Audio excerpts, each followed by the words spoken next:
নমস্কার। কবি শুভ দাশগুপ্তের লেখা কবিতা আমি সেই মেয়ে কবিতাটি সবার সামনে পাঠ করে শোনাচ্ছি। অবশ্যই জানিও কেমন হয়েছে। আর প্রথমবার আমি কিন্তু কবিতা পাঠ করলাম। আমি সেই মেয়ে।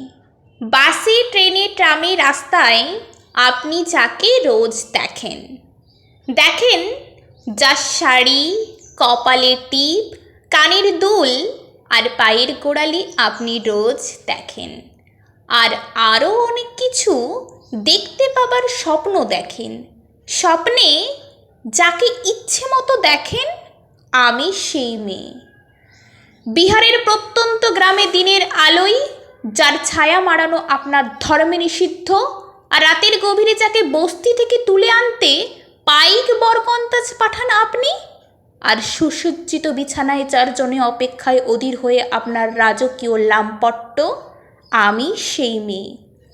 আমি সেই মেয়ে আসামের চা বাগানের ঝুপড়ি কামিন বস্তি থেকে যাকে আপনি নিয়ে যেতে চান সাহেবি বাংলোয়। মধ্যরাতে ফায়ার প্লেসের ঝলসে ওঠা মোদির চোখে দেখতে চান যার অনাবৃত শরীর, আমি সেই মেয়ে।